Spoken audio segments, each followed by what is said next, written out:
value, better images. So even though, like you were saying, that you start off with that brand, if you suck on a listing, doesn't mean you're going to get the Right. like brand defense. I love brand defense Me in too. Amazon. Like Me too. I'll spend the money for that. And Yeah, and people don't like it a whole lot. Lunch with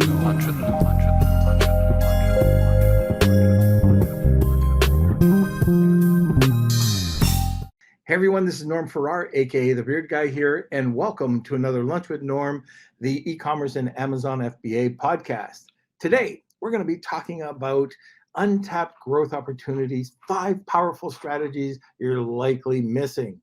We're also going to be talking about what are the benefits of running branded campaigns for businesses on Amazon and the strategies that can be implemented in remarketing and loyalty campaigns.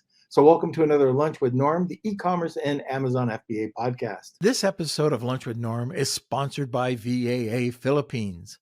Looking for a high-quality virtual assistant for your business?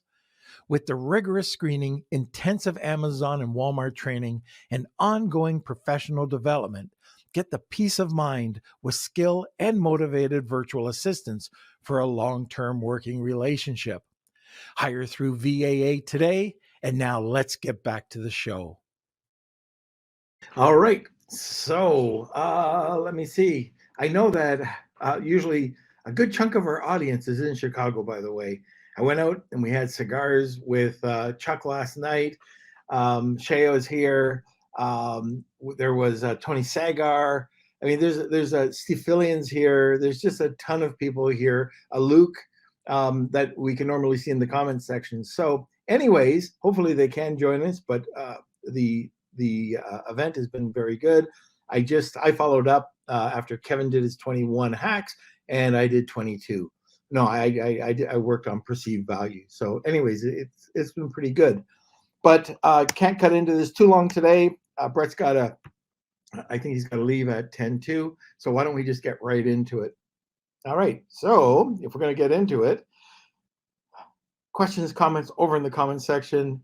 And I guess I'm at that point where I can say, sit back, relax, grab a cup of coffee, and enjoy the show. Welcome, Brett.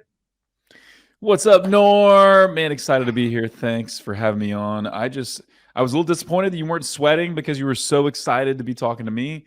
But that's part of it. Yeah, I'm glad to be here. And I almost joined you in Chicago. So our mutual friend, Tomer Rabinovich, he was like, man, you got to come to this event in Chicago. Timing didn't work out, but I'm sure you're having fun and you're getting your steps in, which that's valuable. So, well, usually I have an average of 100 steps a day. I try to maintain that, but it's killing me now. It's killing me. So we got a really great subject that we're going to be talking about, and those are these untapped growth opportunities. Always get me with that, like 5 powerful strategies that we're likely missing. So where do we even want to start? I guess we could talk about how effective Google to Amazon ads, how effective are the Google to Amazon ads in driving traffic and sales over to the platform. Today, I'm going to take it easy. I'm going to make lots of bloopers and you can make fun of me later. Ooh, that sounds fun. Okay. So that's great. Yeah, that's a great question. And so one thing I want to kind of frame the discussion with is this. If you want to grow like nobody else is growing, you're probably going to have to do things that nobody else is doing. And so we're a performance agency, team of about 70. We got a big Amazon department. I've been growing that since like 2015. And then our other focus is D2C, mainly through Google and YouTube. And then we have an email and loyalty department as well. But, I would say if you're growing on Amazon, which I know everybody listening to this podcast is, you have to have the basics first, right? Great PDPs, solid sponsor product, crushing sponsor brand video, all of the basics, maybe even weaving in some Amazon DSP for remarketing and competitor targeting and things like that.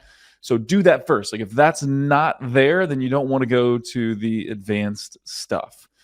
But when it comes to Google to Amazon, it can be very effective. It is a little harder to measure, And it's not the place you would necessarily begin when you're launching your business. But here's the facts.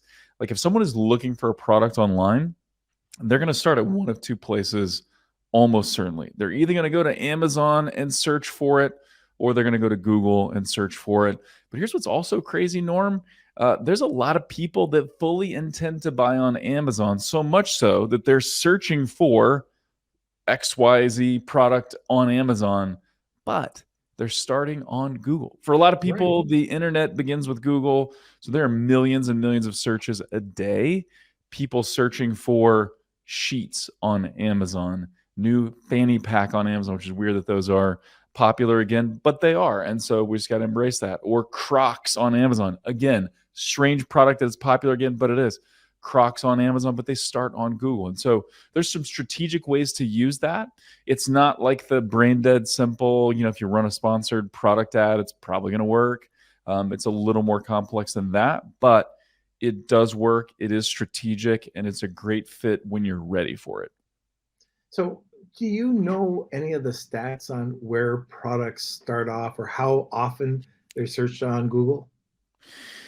So you can pull some of that data through. If you have a Google Ads account, you can look at what's called the Google Keyword Planner, and you basically key in some keywords. So if I sell, cool sheets for the summertime, or if I sell, travel backpacks or whatever, you can start to key in those keywords into the search planner in Google Ads, and it'll give you estimates. Now, these are rough estimates.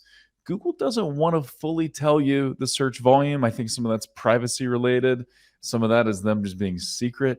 But you can also look at tools like SEMrush, which is one that I recommend. They got a free option, paid option. Yep. That'll give you some insights as well. But the way that I would look at keywords is it's more directional. I think that's true with Amazon keyword tools as well. I think some Amazon keyword tools are more accurate the Google keyword tools, just because Google wants to be kind of vague, but they're directionally accurate, right? So if you see cooling bed sheets has 1,000, searches a day, and king size cooling sheets has 800 searches a day, you can be confident that the first one has more volume than the second one. You probably shouldn't put a ton of stock into the actual number that's there, if that makes sense. So you can pull data from there that will give you insights, and that'll kind of let you know where to start your campaigns. And then you just got to watch the data. You got to watch the data and see what's working, what's performing, and what's generating sales. If you were to advise a seller from Amazon when to get into it, when to start looking at this, where should they be? I just saw Spriggly Allen say truth. What's up, my brother? Good to see you. I love Spriggly. So yeah, I would again kind of look at, do I have the foundation there? Am I performing like I want to? Maybe not perfect. There's always room for improvement and growth and stuff like that. But sponsor product, sponsor brand video, like is that cranking along? And I know I've got a converting product detail page. I know I've got A+ content. I know my bullets are I got those nailed. I've got images and videos and things like that. So know that you've got a high converting page and you've got some of the basics there. And then I would look at investing in Google search. And here's what's also interesting, Norman, why this, and kind of another reason to look at this, is you may look at it and say, hey, you know what? Amazon's already paying for my brand name. When people search for my brand name, Amazon's already bidding on that keyword. So let me just let Amazon do that, and I don't have to spend that. But what's interesting is when that happens, Amazon always takes somebody from the ad on Google and they drop them off at a category page or like a search results page on Amazon, which includes your product for sure, but also your competitors and everybody else that's in that category. And so, and also we know that those search results pages, those category pages on Amazon, they're filled with Amazon ads. And so Amazon's got a little bit of arbitrage going there. They're paying for a click from Google, but then someone's landing on a page on Amazon where there are ads there. So Amazon's recouping some of that cost. Not a bad thing, not bad to let Amazon do that. But when you run ads from Google to your Amazon listing or your storefront, you're bypassing your competitors. You're dropping someone directly on your product page, your storefront. So now they're shopping you without being enticed, for other options. Because Amazon doesn't care, right? Amazon wants to get the click, and then just sell whatever the client wants. You want someone to click and buy your stuff. And so that's a reason to do that. But I'd have the foundation there. And then I would look at adding in Google to Amazon. So let's say you have a fairly large catalog and there's similar products. So I'm working with a company right now that are protection sheets for your car or your garage floor. Nice. And they have multiple variations, but it goes to one store listing. Because some of them are different. It could be the trim color, it could be whatever it is. But when should you drive these ads back to a store opposed to going over to a specific listing? Yeah, I think that this is gonna vary a little bit from store to store, but I think as a general rule, you want to look at what is going to be the most useful for the shopper, and so that's going to be based on the keyword, right? And trying to understand what is the intent behind this search. So if I'm typing in protective sheets for my garage, that's pretty generic. I would rather, as an advertiser, because I think it's better for the shopper, let's put them in on that category page in the Amazon storefront where they can see all of our options. They can see prices, reviews, all that. They can then find the right size, right color, right whatever for them. If someone's searching for something very specific, and I'm not really following the protective sheets, so this is maybe going to be a bad example, but if someone's searching for a specific size, a specific use case, maybe color is important, maybe it's not, but they're searching for those things, then I would have that in a campaign where I could drop them in right on the PDP, if that's going to be most relevant. So for simplicity, you can just send everybody to the storefront to a category page, but I like to kind of delineate that way. If it's more of a category-based search, put them on a category page. If it's specific enough to be one product or one variant, then drop them right on the PDP. Okay, great. All right, so now let's talk about the benefits. So what are the benefits of running branded campaigns for your business? Yeah, your Amazon business. Yeah, so branded campaigns, and this is interesting. So the kind of, I sort of teased this, already mentioned it before, but if you just let Amazon run, ads for your branded campaign, or if you just for your brand name, or if you just let organic ranking take over, you're always going to be susceptible to competitors swooping in, bidding on your brand name, or in the case of Amazon bidding on it, they're going to drop people off at a category page.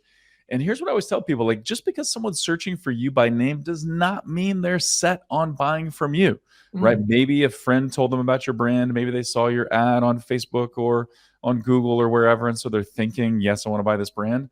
But hey, we're not Nike, right? If someone searches for Nike shoes, they're probably not going to buy Adidas or Reebok. But if they search for your brand name and they've never bought from you before, there's a good chance that if they land on a page with lots of other competitors, they may be enticed by better reviews or better prices or better images or something. And so running brand campaigns ensures that we have the best chance of closing that deal and closing that sale. One of the other things I really like is, running a branded campaign gives us data. It shows how our brand searches are growing. And this, I know you can get that inside of Amazon, but you can also then get that from Google if you're running branded campaigns on Google. And I remember, hearing this from one of the global heads of marketing at P&G. I think his name is Mark Pritchard, but he said that one of the surest signs that they're achieving success is growth in branded searches. When they see people, an increased number of people searching for a particular brand, that's when they know they're getting traction, because that's when you go from just a seller of stuff where people are just maybe buying your stuff because you're the cheapest or the highest reviews, but after they purchase, they're like, I bought this on Amazon, don't even know the brand, right? Versus, no, I sought this brand out because I heard it was great. I saw an ad. I'm convinced it's better, right? So being able to measure branded search is really important as well. And so, yeah, I think avoiding competitors, getting more data, those are the main reasons. And then one thing to kind of mention, and this really applies to Google rather than Amazon, it's supposed to be a little bit complex, but I think it works. A lot of people say, hey, I don't want to pay for someone who's searching for my brand name if they're going to buy anyway. And so the way we like to separate things in Google is we like to separate it by not just by the keyword, but by the person searching. And so we like to have separate campaigns for someone who's never bought from your brand before versus someone who has. So if we know someone has bought from our brand before, then maybe we won't bid on them for a brand name, or maybe maybe we'll bid a lot less and just make that really efficient. But if someone has never purchased from us, just because they're searching for us by name does not mean they are guaranteed to purchase. And so we'll bid aggressively there. It's still going to be a very efficient campaign. We'll bid more aggressively there if we know it's a new customer. Okay. And, it's interesting that you were talking about this because coming into Chicago, my luggage broke. So I went on to Amazon and I was looking for and I knew what I was going to buy. So I did a branded search. Well, guess what? I didn't end up with it. Aha. I bought somebody else's that I thought was better. They had a higher perceived value, better images. So even though, like you were saying, that you start off with that brand, if you suck on a listing, doesn't mean you're going to get like brand defense. I love brand defense in Amazon. Like I'll spend the money for that. And people don't like it a whole lot. I've heard people say, hey, if you run a branded campaign on Google, that's just paying a tax to Google. I don't want to pay a tax. Or if I have to, do brand defense on Amazon, it's just I'm just lining Bezos's pockets, right? And it's not that those things are untrue. It's just not a productive thought. Like, who cares? Like, you need it to grow your business. And your example is perfect. We had this happen. We were talking with our team about this skincare product, and this younger member of our team was like, I saw this Facebook ad for this oil-based skincare product. I loved it. I fell in love with it. I clicked on the ad. It was too expensive. So I went to Amazon. I found something just like it and I bought it. Right. And that's what happens, right? Or in your case, you searched for a brand because you knew what you wanted in terms of luggage, but then you saw other stuff and you're like, well, this is better. I'm going to buy this. Yeah. So yeah, don't think that. Don't be so arrogant to think that, hey, just because someone's searching for my brand name, it's in the bag. That's not the case unless someone is extremely loyal to you, which means they've already bought from you in the past. And usually that kind of extreme loyalty is reserved for, clothing brands or maybe automobile brands, things like that. Probably not what any of us are selling. So started really late. We're past the bottom of the hour. So if you're new to the podcast, we always have something called the Wheel of Kelsey. And that's a giveaway that happens at the end of the podcast. If you're interested, it's #Wheel of Kelsey. Tag 2 people, you'll get a second entry. So I know we're in a rush today, but what do we have to give away today? Well, Norm, for one lucky listener today who is just so lucky to get the wheel to land on their name, they will get a free 30-minute consult with one of our senior strategists. And so I can make this either on the Amazon side or the Google side. So if you're like, I need some help on, Amazon listings or Amazon ads or Amazon DSP or whatever, I'll pair you with an Amazon strategist. If you say, I've got burning questions on Google, whether that's Google to my .com or Google to Amazon or whatever, then I'll pair you with a Google senior strategist. So 30-minute consult, not a pitch, just you asking questions. And we don't do this, other than for pitches and stuff like that. So make that available to one lucky listener, and good luck. Perfect. So you've probably, if you've been a listener before, you've probably heard Chris Brewer's been on a few times, also from OMG Commerce. These guys know their stuff. So if you have 30 minutes with their top guys, you're getting your money's worth. Way more than your money's worth because it's free. These guys charge for this. All right, so that's #Wheel of Kelsey. Tag 2 people, you get a second entry, and it's an awesome giveaway. So why don't we go over to a sponsor, Kels, and then we'll come right back. This episode of Lunch with Norm is sponsored by SureGo Marketing. Ready to take your brand to the next level on TikTok and Instagram? SureGo Marketing specializes in helping entrepreneurs and coaches build profitable brands on TikTok and Instagram, and in less than 90 days. With SureGo Marketing, you could build your brand, create incredible video content, and increase leads without spending a single dime on ad spend. Visit SureGoMarketing.com today and elevate your brand. Now, let's get back to the show. All right. So if you do have any questions for Brett, just put them in the comment section. We've got one question in there already, but if you have one or two more, that's all we can take today because we are cutting this off at 11:50. All right. So let me see. Strategies. Let's talk about strategies that can be implemented in remarketing and loyalty campaigns to help retain customers. Yeah, I love this. And so there's a variety of things we can do. I'll talk about kind of Amazon first, and then we can talk about anything using, the Google Ads ecosystem. And so when it comes to Amazon, we love remarketing through sponsored display, but also Amazon DSP. And we're one of the fastest growing Amazon DSP agencies back in 2018. We got invited out to the Amazon HQ because of that, which was a really cool experience. And so we continue to grow. We're a big Amazon DSP agency. So, but I'm not saying this to be self-serving. Like Amazon DSP, I believe in it. It works. It's solid, especially if you're growing and going to be investing a decent amount into remarketing. Then I like DSP a little bit better than sponsored display, but they can both work. So typically what we're looking at when we're running Amazon DSP is for true remarketing. So someone visits a product detail page, they do not purchase. We want pretty tight windows of running Amazon DSP, meaning we don't want to run an ad to somebody for 2 or 3 weeks. Usually the consideration time for a product on Amazon is relatively short. So we want that little burst of a reminder, 3 days, 7 days, somewhere in there.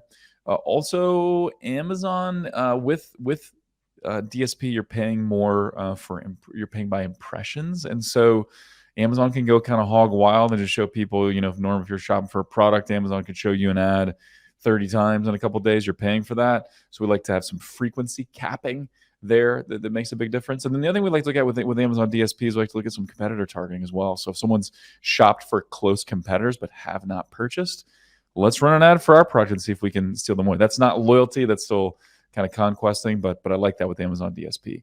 The other thing I like to look at is, one other fallacy. I think when we think about, hey, if someone searches for our brand by name, they're going to purchase. Another thing we may think about is, hey, if someone bought my carry-on bag, they'll surely buy my backpack too, right? If they knew that I had a backpack, they would buy it. Well, that may be true, but probably they don't know that you have a backpack. And so using what we call bought X, not Y campaigns. So looking at if someone has bought one of our products, but not a complementary product, and we like to run ads for them. That's very easy to do inside of Google if you're running traffic back to your store. But I think that use case is perfect, right? Someone's bought a carry-on, they have not purchased a backpack. We can see that inside of Google Analytics for D2C purchases, not for Amazon purchases. Then we can run an ad for them for backpacks. With Amazon, we can target people that have purchased a carry-on, and then we can just show them ads, for the backpacks. And so that's a great strategy. Often those are the highest converting campaigns. Again, on the Google side, we run display campaigns, video campaigns on YouTube, dynamic display campaigns that kind of show up in different areas. There's a display ad format that shows up on the YouTube mobile app or inside of Gmail. Those are very powerful. And so again, we love looking at, hey, if you bought one of our products, let's cross-sell and make you aware of other products because, the easiest customer to sell to is someone that's already purchased before. And so, we found is most brands are running remarketing.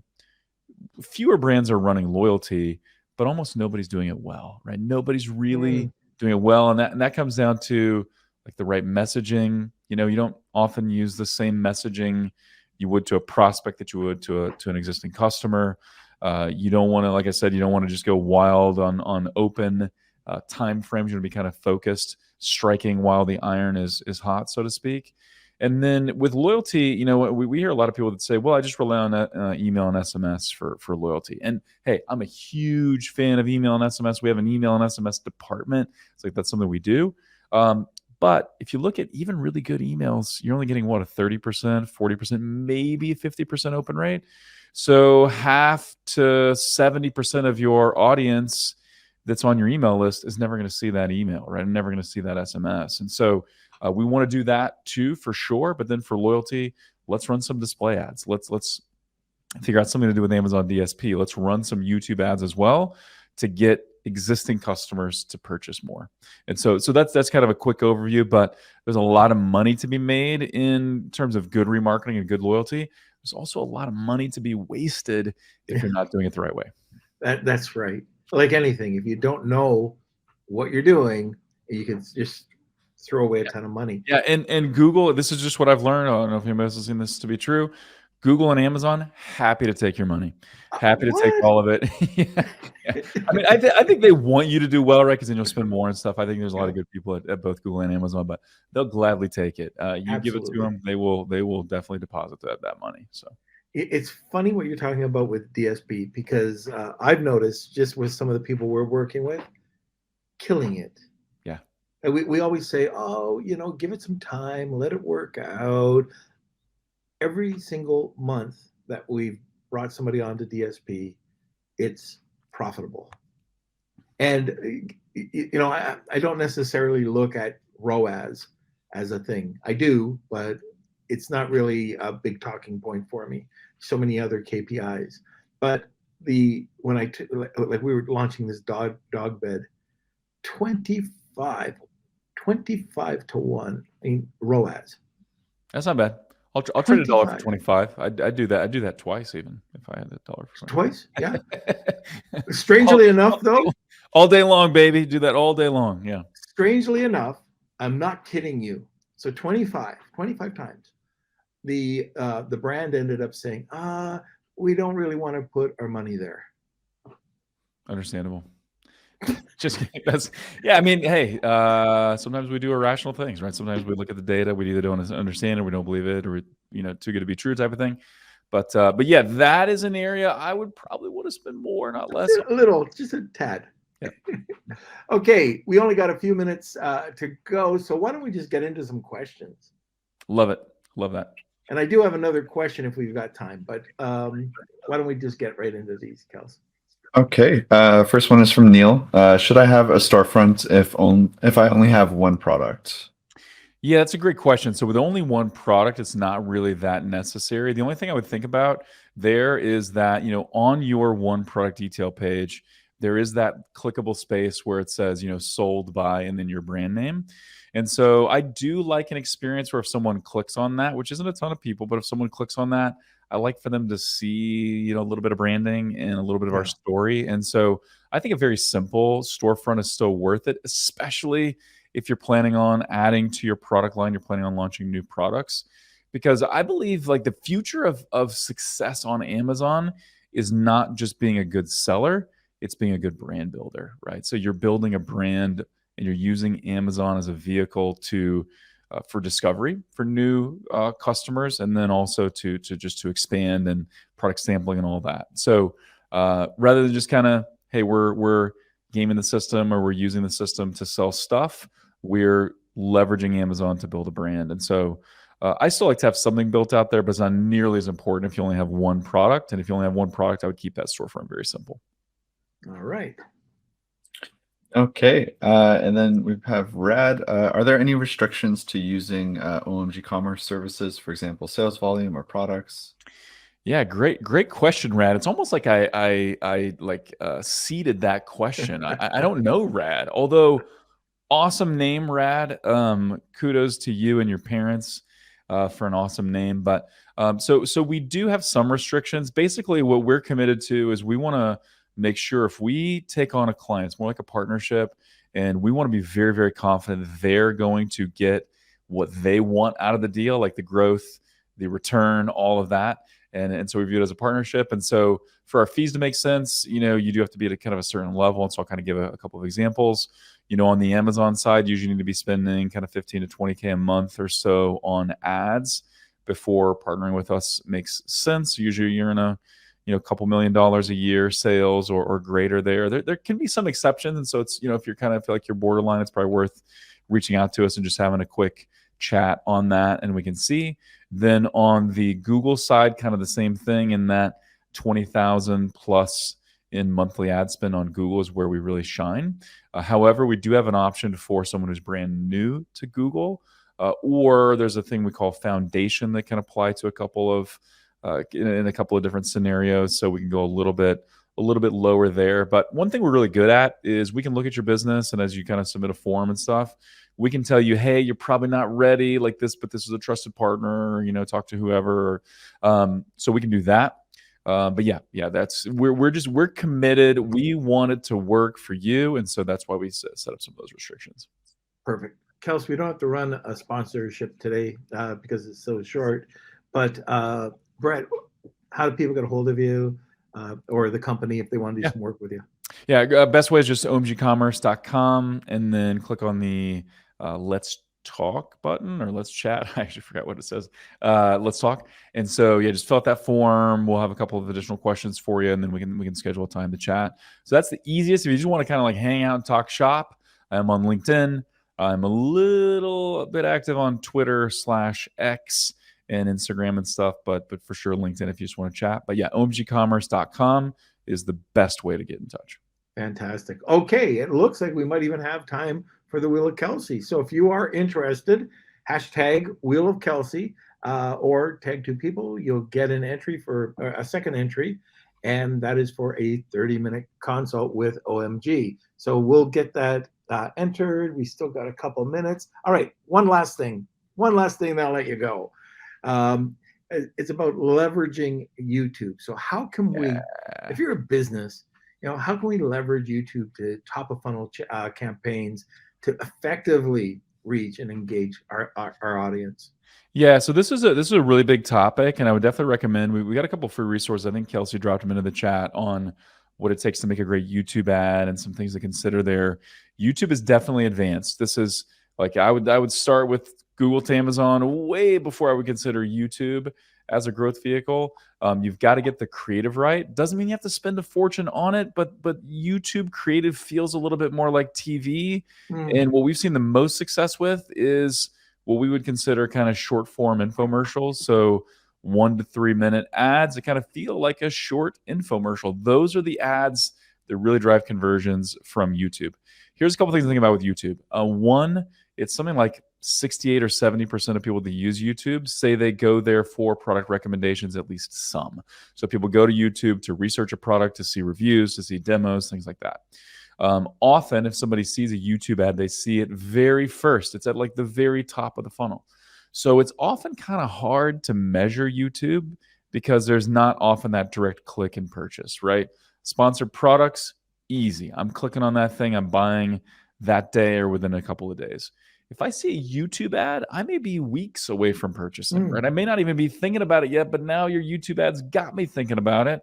And now I kind of get into your funnel some other way. Maybe then I go search for you on Amazon. Then I get hit by your remarketing campaigns, and then I purchase. So YouTube started it, YouTube didn't finish it. So measuring it is kind of difficult. And what we've seen the most success from, because I think it's easier to measure, it's a little cleaner, is sending someone from YouTube to your .com or to a landing page, and then you kind of measure some metrics there. And then you can either link to Amazon from there, or you just got to know people are going to search for on Amazon, right? People that buy on Amazon buy on Amazon. Quick story here, normally kind of illustrates this point. Had a large hair care brand as a client for a number of years, and we were spending $200,000-300,000 a month on YouTube ads, so decent spender, and we were running all the ads to their .com because they had a special offer there, and so that's where all the traffic was going. Click on the ad, it's going to their .com. What we noticed was, though, that when we started going hard on YouTube, Amazon grew, and right around the time we hit iOS 14, so it's been a couple years now, but iOS 14.5, when all tracking was broken, they paused YouTube for a little bit, just to kind of make sure they could figure out tracking. When they did, we saw searches on Amazon get cut in half. So we weren't sending people to Amazon. We were sending people to the store. But people see this ad, they're sold or at least intrigued by the product. The next thing they do is they go search for it on Amazon. So if you're going to invest in YouTube, yes, you want to be able to track direct conversions, but that's only part of the story, and that's a small part of the story. You also want to be able to track brand growth, brand lift. How are you growing on Amazon and your .com? So there's some ways you have to look at measurement, but YouTube is massive. YouTube has more visitors than even Facebook, right? YouTube is the number 2 search engine on the planet behind Google, right? More searches take place on YouTube than happen on, Bing or any of the, DuckDuckGo, any of the other search engines. So yeah, YouTube. I love YouTube. In fact, I'm doing an event at the YouTube LA offices here this fall. I got invited to speak out there. We're hosting an event on how to grow your brand using YouTube. So big fan. It's more advanced. It's not the place to start. I would do foundation on Amazon, then Google to Amazon, then I would think about YouTube for growth. Perfect. So you got to get out of here. So Brett Curry, thank you so much for coming on. OMG Commerce and a great podcast host. You want to give a plug? Yes, would love to. I love podcasting. Love your podcast, Norm. I host the eCommerce Evolution podcast. So you can just search for eCommerce Evolution wherever you like to consume podcasts, and you'll see it. Just did a big episode on YouTube here recently with my buddy Jacques Spitzer from Raindrop. We talk about how to achieve exit velocity on YouTube, which is just a fancy way of saying how do you scale on YouTube. So check that out. And Norm, man, this has been super fun. Thanks for coming on. Thanks for hoofing it. Thanks for running to be on this podcast. And really appreciate it. Had a lot of fun. No problem. And this body does not run well. But you did it. You did it. I did it. Oh, and I'm paying the price. But okay. Thank you. We'll let you know who the winner is, but I know you got to run. So thanks again, Norm, for being on. I hope everybody liked the information that Brett was able to present. But we're going to go directly over to the wheel right now and see who the lucky winner is. It's time for the Wheel of Kelsey.